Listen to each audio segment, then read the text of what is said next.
Нарын облустук бириктирилген ооруканасынын инфекция бөлүмүнүн кызматкерлеринде 22 марттан тартып тыным жок. Бөлүмгө алгач чет өлкөгө барып оору жугузуп алган адам жаткырылган. Андан соң анын үй бүлө мүчөлөрүнөн 3-өө, дагы 1 жаран келип, жалпысынан 5 адам коронавирустан дарыланган.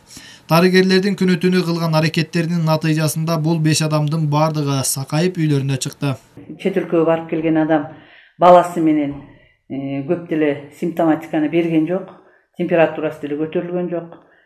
Жубайы жана келини пневмонияны симптомун берди, температурасы көтөрүлүп.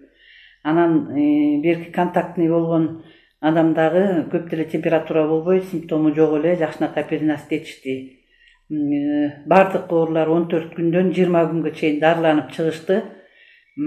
Ошол жана пневмония болгон оорулар Бишкектен башкы пульмонолог жана башкы инфекционисттин көрсөтмөсү менен дарыланышты. Жакшынакай дарыланышты, айыгып чыгышты. Эми урматтуу Нарын шаарынын тургундары ковид оорусу боюнча көп паникага болбой, өзүңөр нервиңерди аяп, бири-бириңер менен жакшы мамиледе болуп туруңуздар, колуңуздарды жууңуздар, бири-бириңерге контакт болбоңуздар.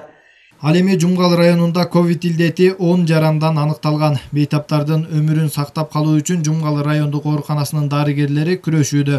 Учурда 10 адамдын 3-өө айыгып үй карантинине чыгарылды. Бул жумгалдык дарыгерлердин талбаган эмгегинин алгачкы жыйынтыгы. Дарыгерлер эми калган жарандарды сакайтуунун аракетинде. 3-өө айыгып үй карантинине чыгарылды. Калган 7-өө азыркы учурда оорукананын госпиталында дарыланууда. Бул дарыланып жаткан оорулардын эч кандай клиникалык белгилери аныкталган жок, ал акыбалдары жакшы, жөтөлдөрү жок, температуралары жок. Азыркы учурда дарыгерлердин көзөмөлүндө турат. Ат башы районунун дарыгерлери дагы коронавирус илдети менен күрөшүүдө алгачкы ийгиликтеринен кубанып турган чагы. Учурда райондо 2 адам илдеттен арылды. Өмүр сакчылары эми калган бейтаптарды дагы айыктыруу үчүн болгон күчүн жумшап жатышат. Башкысы жарандар тартипти сактап, врачтардын кеп кеңешин сактоосу зарыл. Илдетти жеңүү үчүн дарыгерлердин билими жетиштүү. Ал эми алар үчүн коргонуучу каражаттардан көйгөй жок. Бүгүнкү күнү айыгып жаткан бейтаптар албетте бизди кубандырат. Ат башы районунун жарандары жана тургундарынан дарыгерлер айткан талаптарды жана кеңештерди жарандык жоопкерчилик менен толук аткарып берсек, биз буюрса бул илдетти жеңип чыгабыз.